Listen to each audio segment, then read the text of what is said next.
Bismillahirrahmanirrahim. Assalamualaikum warahmatullahi wabarakatuh. Nama saya Hana Khairul Mustasyara dari kelas BBA 1C, akan menerangkan tentang thariqat di Indonesia. Sejarah thariqah di Indonesia. Berbicara tentang perkembangan thariqah di Indonesia, tentu tidak akan lepas dari agama Islam. Islam berasal dari Jazirah Arab dibawa oleh Rasulullah Shallallahu Alaihi Wasallam, kemudian diteruskan pada masa Khulafaur Rasyidin dan mengalami perkembangan yang sangat pesat. Penyebar luasan Islam ini bergerak ke seluruh penjuru dunia. Thariqah bentuk jamaknya thariqu yang artinya jalan, metode, cara, atau juga madhab. Menurut istilah, perjalanan seseorang menuju Tuhan dengan cara menyucikan diri, atau bisa juga diartikan perjalanan seseorang yang ditempuh untuk mendekatkan diri sedekat mungkin dengan Tuhannya. Dalam ilmu tasawuf seringkali dikenal istilah thariqah yang berarti jalan, yakni jalan untuk mencapai ridho Allah. Di sini kita dapat mengambil makna bahwasannya ada banyak jalan yang bisa kita tempuh untuk mendekatkan diri kepada Allah. Seorang sufi berkata, at-turuqu bi'adadi anfasil makhluk, yang artinya jalan menuju Allah itu sebanyak nafasnya makhluk. Kita sebagai seorang muslim harus berhati-hati dalam memilih atau menempuh jalan, karena ada yang sah, ada yang tidak sah, ada yang diterima dan ada yang tidak diterima, atau juga mu'tabarah dan ghairu mu'tabarah.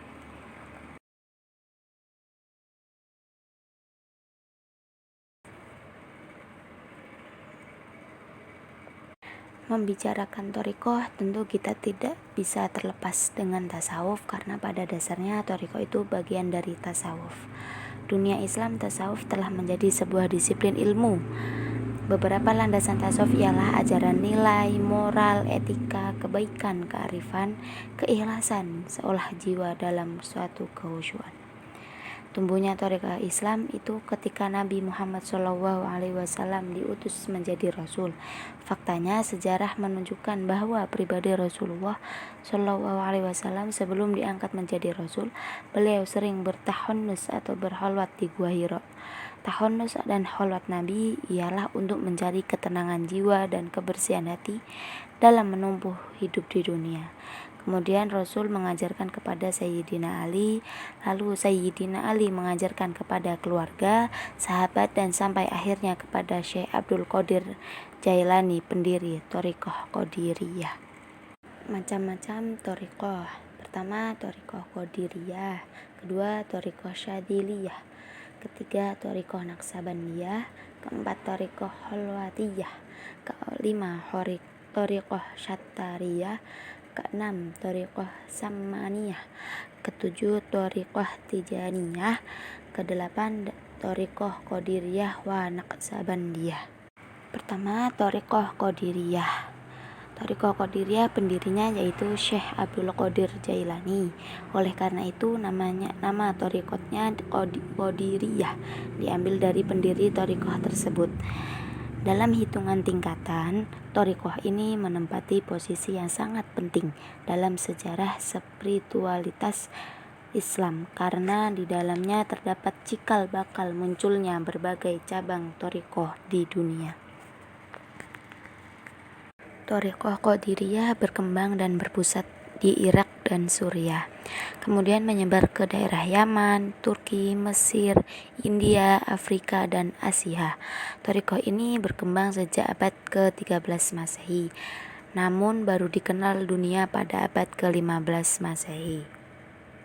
Yang kedua yaitu thariqah Syadiliyah. Pendirinya yaitu Abu Al-Hasan Asy-Syadili. Beliau dilahirkan di desa Wumarro. Thariqah ini menarik di kalangan kelas menengah, pengusaha, pejabat, dan pegawai negeri. Mungkin karena kekhasan yang tidak begitu membebani pengikutnya dengan ritual-ritual yang memberatkan seperti yang terdapat pada thariqah yang lain. Setiap anggota thariqah wajib mewujudkan semangat di kehidupan dan di lingkungannya sendiri, dan tidak diperbolehkan mengemis atau mendukung kemiskinan. Thariqah ini berkembang pesat di Tunisia, Mesir, Sudan, Suriah, dan semenanjung Arabia. dan masuk di Indonesia, yaitu khususnya wilayah Jawa Tengah dan Jawa Timur. Ketiga yaitu Thariqah Naqsabandiyah. Pendirinya yaitu Muhammad bin Muhammad Bah al-Din al-Uwaisi al-Bukhari Naqsabandi. Lahir di Qasrul Arifah, ia belajar Thariqah pada Amir Sayyid al-Kulal al-Bukhari. Pada dasarnya Thariqah ini bersumber dari Abu Ya'qub Yusuf al-Hamdani, seorang sufi yang hidup sezaman dengan Abdul Qadir Jailani. Pusat perkembangan Thariqah Naqsabandiyah yaitu wilayah Asia Tengah, Turki, India, Mekah, dan masuk ke Indonesia melalui jamaah haji yang pulang ke Indonesia. Thariqah ini muncul pada abad ke-14 Masehi. Yang keempat, Thariqah Khalwatiyah. Nama tersebut diambil dari nama seorang sufi, ulama, dan pejuang Makassar, yaitu Muhammad Yusuf bin Abdullah Abu Mahasin al-Taj al-Khalwati al-Makassari. Sekarang terdapat dua cabang terpisah dari Thariqah ini. Keduanya dikenal dengan nama Thariqah Khalwatiyah Yusuf dan Thariqah Khalwatiyah Saman. Thariqah ini hanya menyebar di kalangan orang Makassar dan sedikit orang Bugis. Yang kelima, Thariqah Syattariyah. Pendiri Thariqah ini ialah Syekh Abdul Awwah al-Syattari. Jika ditelusuri, Thariqah ini sesungguhnya memiliki akar keterkaitan dengan tradisi Transoksiana karena silsilahnya terhubungkan kepada Abu Yazid al-Bustami dan Imam Ja'far Shadiq. Sekitar abad ke-5 cukup populer di wilayah Asia Tengah sebelum akhirnya memudar dan pengaruhnya digantikan oleh Thariqah Naqsabandiyah. Thariqah Syattariyah menonjolkan aspek zikir dalam ajarannya. Para pengikut Thariqah ini mencapai tujuan-tujuan mistik melalui kehidupan asketisme dan zuhud. Yang keenam yaitu Thariqah Sammaniyah. Pendiri Thariqah ini ialah Muhammad bin Abdul Karim al-Madani al-Syafi'i al-Samman. Beliau lahir di Madinah dari keluarga Quraisy.